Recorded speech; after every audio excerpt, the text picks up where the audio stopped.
राधे राधे। जय सिया राम। हमारे पिताजी कहा करते थे, किसी को परेशान करना है तो अपनी पुरानी बस चीज़ उसको दे दो, वो चलाता रहेगा, बनाता रहेगा, खर्चा करता रहेगा और उसमें उसका टाइम पास हो जाएगा। तो वो बहुत परेशान हो जाएगा। तो किसी को परेशान करना है तो उसको अपनी पुरानी चीज़ दे दो। और घर में से कोई भी घर में पुरानी चीज़ मत रखो। पुरानी चीज़ रखने से लक्ष्मी माता प्रसन्न नहीं होती है, अप्रसन्न हो जाती है, वो वापस पैर चली जाती है। जो भी चीज़ लो, अच्छी क्वालिटी की और अच्छी नई वस्तु का उपयोग करो तो लक्ष्मी छम छम करके आपके घर में आएगी। हमारे पिताजी ऐसा कहा करते थे। फिर वो आगे ऐसा भी बोलते थे कि लड़कियों का 2 जन्म होता है। एक तो जो वो अपने माँ बाप के घर पैदा होती है, जो उसके माँ बाप का नसीब होता है वही उसका नसीब होता है, और 20 साल तक वो वहाँ रहती है, या 25 साल तक, या 22 साल तक, जो भी लिखा हुआ होता है वो माँ बाप के पास रहती है। दूसरा जन्म जब होता है वो उसकी मर्ज़ी से होता है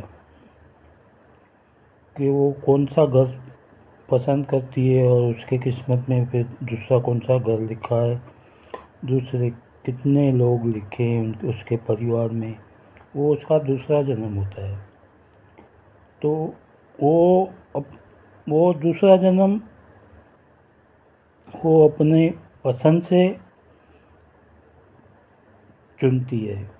पहला जन्म तो भगवान जो इस घर में पैदा कर रहे वो ही किस्मत है उसकी। दूसरा जन्म वो शादी के बाद का वो अपने पसंद से ही उसको मिलता है। तो मेरे पिताजी ऐसे बोलते थे कि लड़का तो जिसके घर में जन्म लेता है वही घर में वो पूरा जीवन रहता है, लेकिन लड़की के 2 जन्म होते हैं। दूसरा जन्म वो अपने हाथ से लिखती है। फिर वो कहते थे, अगर सगाई के बाद 1 साल तक वो अपने ससुराल में रहे और फिर 1 साल के बाद शादी हो तो उसको मालूम पड़ जाएगा कि मेरे को दूसरा घर कैसा मिला है, और उसको पसंद का होगा तो वो शादी करेगी, नहीं होगा तो वो रिजेक्ट कर देगी। मंगनी के बाद लड़की को 1 साल तक ससुराल में ज़रूर भेजा जाए तो अच्छा है। मेरे पिताजी ऐसा कहा करते थे।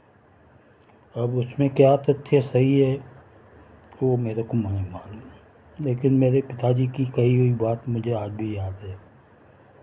वो ऐसा ही सलाह देते थे कि लड़की को दूसरा घर चुनने का अधिकार दिया जाए, उसकी सगाई के बाद वहाँ का माहौल देखने के लिए, उनका रहन सहन देखने के लिए 1 साल का चांस देना चाहिए। अगर उसको पसंद आता है तो शादी कर सकती है, अगर नहीं पसंद आता है तो उसकी मर्ज़ी, रिजेक्ट भी कर सकती है। यही मेरे पिताजी मेरे को समझाया करते थे। धन्यवाद। जय सिया राम।